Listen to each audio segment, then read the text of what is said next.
High in the Colorado Rockies, just outside the gates of Rocky Mountain National Park, sits the Grand Stanley Hotel, a sprawling white Georgian-style building that overlooks the town of Estes Park.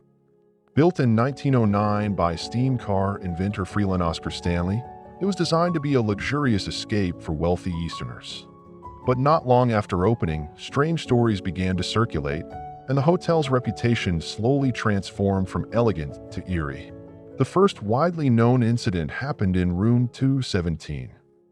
In 1911, a chambermaid named Elizabeth Wilson was nearly killed when a gas lantern exploded beneath her feet.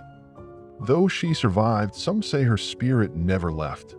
Guests staying in the room have reported waking to find their clothing unpacked, their suitcases moved, or feeling an invisible presence hovering over them as they sleep. Couples have claimed an unseen force separates them in the night, pushing them to opposite sides of the bed. On the fourth floor, once the servants' quarters, visitors frequently hear the sound of children running and laughing, despite there being no children present. Come and play with us, Daddy. Doors open and close without cause, and some guests describe the sensation of being watched from the shadows. Room 401 carries a darker weight. Guests have described waking to a heavy presence standing over the bed or hearing deep breathing from the corners of the room. Some even say their blankets were tugged from the bed by unseen hands. The presence of Freeland and Flora Stanley is also felt throughout the property. Flora was a pianist, and many report hearing music drifting from the empty music room late at night. Others have seen fleeting figures on the grand staircase, believed to be the original owner still surveying their hotel. But the most chilling moment came in 1974, when author Stephen King and his wife stayed alone in room 217 just before the hotel closed for the season.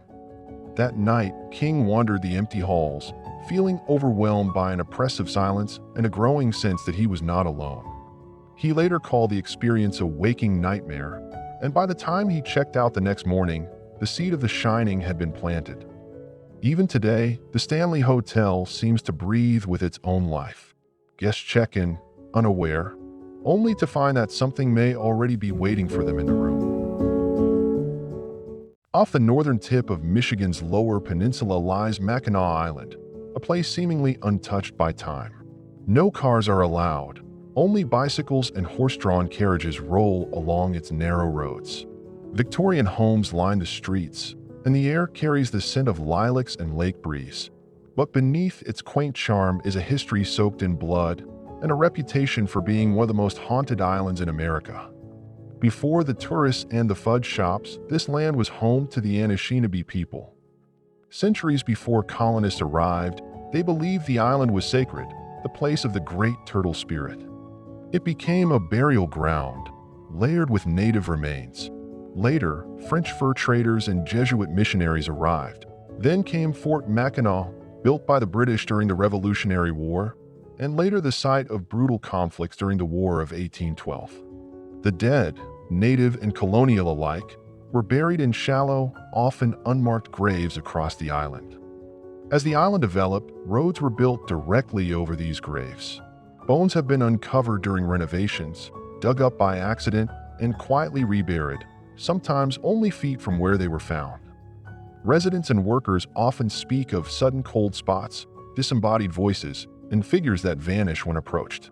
One of the most disturbing locations is the Drowning Pool, an area between Mission Point and downtown where 7 women accused of witchcraft were said to be drowned in the 1700s. Today, visitors have reported seeing faces under the water, pale hands reaching upward, and hearing desperate cries at night when the pool lies still and dark. Mission Point Resort, built in the 1950s over what was once sacred burial ground, is considered the most active structure on the island. Guests have awakened to find someone or something standing at the foot of their bed. One legend tells of a heartbroken student who committed suicide on the property. His spirit is said to wander the resort's theater and the East Wing, appearing briefly before vanishing into the walls. In the woods near Fort Holmes, hikers have spoken of hearing footsteps behind them on isolated trails, only to turn and find no one there. Others have seen shadowy figures darting between trees, and one woman claimed she heard chanting, low, rhythmic, and not in any language she recognized. Despite its beauty, Mackinac Island carries the weight of what came before. Beneath the cobblestones and trimmed lawns lie forgotten bones, unmarked graves, and centuries of restless history. Centuries of blood, betrayal, and unrest, and yet the island remains silent. In the quiet town of St. Francisville, Louisiana, stands one of the most famous antebellum homes in the American South, the Myrtles Plantation. Built in 1796 by General David Bradford, this grand estate has witnessed more than 2 centuries of Southern history, from the wealth of the Cotton Era to the scars of the Civil War. Its sweeping veranda, draped in Spanish moss, offers a postcard view of the past. Inside, visitors walk through rooms filled with original antiques, hand-painted stained glass, and ornate period details. Guests can stay overnight in the historic bedrooms, each one steeped in the elegance of the Old South. The on-site restaurant serves rich Southern cuisine, shrimp and grits, fried green tomatoes, and warm bread pudding, in an atmosphere that feels like a step back in time. But history isn't the only thing visitors leave talking about. Guests have reported fleeting glimpses of a woman in a long, old-fashioned dress moving silently through the halls. Others speak of soft footsteps in empty corridors, rocking chairs swaying on their own, and voices whispering from rooms where no one is staying. These experiences aren't part of a stage tour. They're the stories guests carry home after their stay. Whether it's the weight of history or something else entirely, the Myrtles Plantation leaves a lasting mark on those who visit, sometimes quite literally. If you've ever been here or would love to visit, share your thoughts in the comments. And if you enjoyed this story, give the video a thumbs up, hit that subscribe button, and ring the notification bell so you never miss the next chilling tale. Docked in the harbor of Long Beach, California, the RMS Queen Mary is more than just a retired ocean liner. It's a floating monument to a bygone era of luxury travel. Launched in 1936, she carried celebrities, royalty, and even troops during World War II. Today, she serves as a one-of-a-kind hotel, dining destination, and historical attraction. Guests staying aboard can choose from elegant staterooms restored to their 1930s splendor. The ship boasts fine dining options, including the Art Deco-style Sir Winston's Restaurant and Lounge, and casual spots for cocktails or coffee with a view of the water. Visitors can browse gift shops filled with maritime memorabilia, explore onboard exhibits, or join guided tours that reveal the ship's rich history. Welcome to a brief glimpse of what was once the finest ocean liner the world had ever seen. Regal, historic, and legendary. Welcome aboard the Queen Mary. Check in with us now as we take a quick tour of this majestic vessel. But while the Queen Mary's charm lies in her elegance, some guests experience moments that are harder to explain.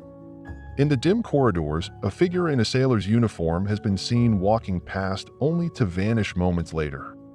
In the former first-class swimming pool, now empty and silent, footsteps have echoed when no one was there. Others report faint music drifting from the grand ballroom late at night, long after the lights have gone out. Whether it's the lingering energy of decades past or just the romance of the sea, the Queen Mary leaves visitors with memories they can't quite forget, both for her beauty and her mysteries. High in the Ozark Mountains, where mist curls like ghostly fingers around the treetops, stands the Crescent Hotel, a grand Victorian masterpiece that looks like something from a fairy tale until you learn the truth. Built in 1886, the hotel was intended as a luxurious retreat for wealthy travelers seeking healing in Eureka Springs' miracle waters. But beauty can hide dark secrets. Over the years, the Crescent has been a women's college, a hospital, and most notoriously, the domain of Norman Baker, a fraudulent doctor who claimed to cure cancer. His victims filled the rooms, their hopes stolen, their lives quietly ending in the cold, shadowed corners of the building. Today, the Crescent draws guests for its spa treatments, sweeping mountain views, and old-world charm. But for some, the memories of the past seem to bleed into the present. Guests have reported brushing shoulders with strangers dressed in 19th century attire, only to watch them fade into nothing. Staff have described walking into empty ballrooms only to hear faint music drifting through the air, as though a party long past is still unfolding in some hidden dimension. Doors lock themselves, shadows stretch in unnatural ways, and footsteps follow you down empty corridors. Yet, for all its ghosts, the Crescent remains breathtaking. Guests sip wine on the verandas, soak in the mountain sunsets, and stroll through manicured gardens where laughter from living guests mixes eerily with whispers from the unseen. It is at once warm and welcoming, and quietly terrifying. It's a place where beauty and mystery meet, drawing travelers from around the world to experience both. But tell me, would you dare spend the night here knowing its past?